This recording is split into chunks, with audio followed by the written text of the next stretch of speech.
புதுயுகம் நேயர்கள் எல்லாருக்கும் அன்பு வணக்கம். இது குட்டி ஸ்டோரி. உலகத்துல மனிதர்களுக்கு ரொம்ப கஷ்டமான விஷயம் எது தெரியுமா? காசு பணம் சேர்க்கிறதோ வேற விஷயங்களை சமாளிக்கிறதோ இல்லை. என்ன பண்ணலாம், எப்படி பண்ணலாம் அப்படிங்கிற டெசிஷன் மேக்கிங் தான் ரொம்ப ரொம்ப கடினமானது. அதுவும் தலைமை பொறுப்பில் இருக்கக்கூடியவங்களுக்கு ரொம்ப சவாலான விஷயமே அதுதான். இவங்களா அவங்களா, இந்த பக்கம் போகிறதா அந்த பக்கம் போகிறதா, அப்படி முடிவெடுக்கிறதா இப்படி முடிவெடுக்கிறதா. ஏன்னா அவங்க எடுக்கிற முடிவு ஒட்டுமொத்த தேசத்தையே பாதிக்கும், அல்லது தேசத்துக்கே அது வளர்ச்சியாகவும் ஆகும் இல்லையா? அந்த மாதிரி பொசிஷனில் இருக்கிறவங்களுக்கு தான் அந்த சிரமம் என்னன்னு தெரியும். சரி, இங்கே ஒரு ராஜா தன்னுடைய நாட்டினுடைய எதிர்காலத்தை என்ன மாதிரி முடிவெடுத்து எப்படி அவர் அதை சரியா எடுக்கிறாரு அப்படிங்கிறத தான் கதையா பார்க்க போறோம். ஒரு பெரிய தேசம், அங்க ஒரு பெரிய ராஜா நல்ல ஆட்சி பண்ணிட்டே வந்தாரு. அப்படியே காலம் போய்கிட்டே இருந்தது. அவருக்கு ஒரு மகன். இந்த மகனுக்கு நல்ல பயிற்சி எல்லாம் கொடுத்தாரு. நல்ல கல்வி, அறிவு, வீரம், வித்தைகள் எல்லாம் சொல்லி கொடுத்தாரு தான். ஆனா என்னமோ தெரியல, அவருடைய நேரம் அந்த பையன் திடீர்னு ஒரு விபத்துல இறந்து போயிட்டான். இப்ப ராஜாவுக்கு புத்திர சோகம் ஒரு பக்கம். அதை விட ஒரு பெரிய கவலை என்னன்னா, தேசம் என்ன ஆகும் அப்படிங்கிறது தான். தேசத்துக்கு அடுத்ததாக ஒரு நல்ல தலைமை பொறுப்பு உள்ள ஒருத்தனை கொண்டு வந்து உட்கார வச்சிடணும், அப்புறம்தான் நம்மளுடைய அந்த வாழ்வு முடிக்கணும் அப்படிங்கிற ஒரு கவலை வந்துட்டே இருந்துச்சு. எப்படி கண்டுபிடிக்கிறது அப்படின்னு பார்த்தாரு. இருந்தாலும் ராஜா மனசுல இன்னொரு ஒரு சிந்தனையும் வந்தது. அரச பதவிக்காகத்தான் அடுத்த இளைஞனை தேட போறேன் அப்படின்னு அவரால் வெளியில சொல்லவும் முடியல. ஆனா மந்திரியினுடைய அட்வைஸ் படி என்ன சொன்னாருன்னா, நாட்டுல உள்ள எல்லா இளைஞர்களையும் வர வச்சாங்க. அதுலேயும் வீரமா இருக்கணும், விவேகமா இருக்கணும், படிச்சிருக்கணும், புத்திசாலித்தனமா இருக்கணும், அப்படியெல்லாம் நிறைய கண்டிஷன்ஸ் எல்லாம் போட்டுட்டு அவங்களுக்கு சில பல தேர்வுகள், போட்டிகள்லாம் அரண்மனையில வைக்கப்படும். அவங்க அதுல ஜெயிச்சாங்கன்னா அதுக்கு தகுந்த ஒரு சன்மானம் அவங்களுக்கு வழங்கப்படும் அப்படின்னு மட்டும் விளம்பரப்படுத்தினாங்க. நாடு முழுவதும் இருந்து நூற்றுக்கணக்கான இளைஞர்கள் வந்தாங்க. கூட்டம் கூட்டமா வர்றதை பார்த்து ராஜாவுக்கு ஒரு பெரிய சந்தோஷம். பரவாயில்ல, இவ்வளோ இளைஞர்கள் ஆர்வமா வர்றாங்களே அப்படின்னு. ஆனா நிஜத்துல நூற்றுக்கணக்கான பேர் வந்தாங்களே தவிர முதல் சுற்று இரண்டாவது சுற்றுலேயே நிறைய பேர் தகுதியை இழந்து வெளியேற மாதிரி ஆயிடுச்சு. அப்படியே அதுல ஃபில்டர் பண்ணி வந்து கடைசியில ஒரு 12 பேர் சேர்ந்தாங்க. இந்த 12 பேருக்கும் ஒரு தேர்வு வைக்கணும் அப்படின்னு முடிவு பண்ணாரு. இந்த 12 பேருக்கும் எப்படி தேர்வு வைக்கணும் அப்படின்னா, அவன் வீரமாகவும் இருக்கணும், விவேகமாகவும் இருக்கணும், எது உண்மை எது போலி அதை கண்டுபிடிக்கவும் செய்யணும். இதுக்கு இறுதி சுற்று போட்டி அப்படின்னு ஒரு அறிவிப்பை பண்ணாங்க.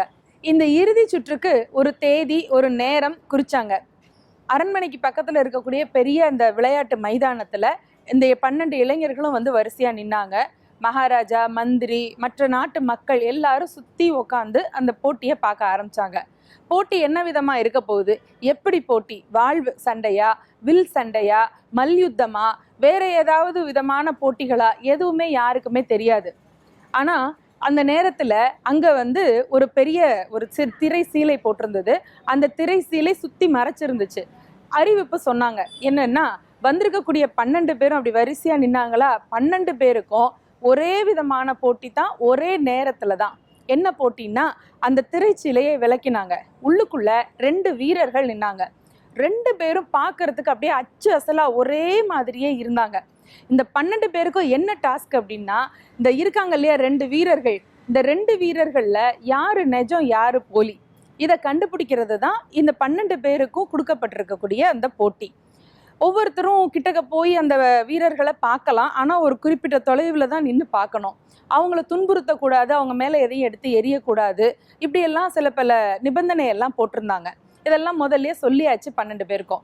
இப்போ நாடே அந்த மைதானத்தில் சுற்றி நின்று பார்த்துக்கிட்டு இருக்கு. மகாராஜா இருக்காரு, மந்திரி இருக்காங்க, 12 வீரர்களும் இருக்காங்க. எதிரில் போட்டி யாருன்னு கண்டுபிடிக்கணும் இல்லையா, அந்த 2 வீரர்களும் இருக்காங்க. 12 பேரில் ஆள் போனாரு, போய் பார்த்தாரு, சுத்தி வந்தாரு. அவருக்கு ஒரு வித்தியாசமும் கண்டுபிடிக்கவே முடியல. சுத்தி தலை சுத்தி கீழே விழுந்து வெளியில போயிட்டாரு. அடுத்த பையன் வந்தாரு. அவர் இந்த 2 பேரையும் கிட்டக்க போய் அப்படியே பயமுறுத்துற மாதிரிதெல்லாம் இரும்பியெல்லாம் என்னென்னமோ பண்ணி பார்த்தாரு. 2 பேரும் அசைஞ்சு கொடுக்கவே இல்லை, அப்படியே அமைதியா நின்னாங்க. இவன் கத்தி தொண்டை வத்தி அவனே கிளம்பி போயிட்டான். இப்படி ஒவ்வொருத்தரும் ஒவ்வொரு விதமான கொனஸ்டையெல்லாம் செஞ்சு அதில் யார் உண்மை யார் போலின்னு கண்டுபிடிக்கிறதுக்கு பெரிய முயற்சி பண்ணாங்க. இன்னொரு ஆள் வேகமாக அங்கே போய் நின்றுக்கிட்டு நாராசமாக பாட்டெல்லாம் வேற பாடினா. எதுக்குடா பாடுற அப்படின்னு கேட்டால், பாட்டோடைய இம்சை தாங்காமலாவது எந்திரிச்சு வந்து அடிக்க மாட்டானா, அதுக்காவது அவன் அசைய மாட்டானாங்கிறதுக்காக பாடுறேன்னா. இப்படி பல பேர் காமெடியெல்லாம் பண்ண ஆரம்பித்தாங்க. இப்படி 1 2 3 4ன்னு 11 இளைஞர்களும் தகுதி இழந்து மைதானத்தை விட்டு வெளியில் போயாச்சு.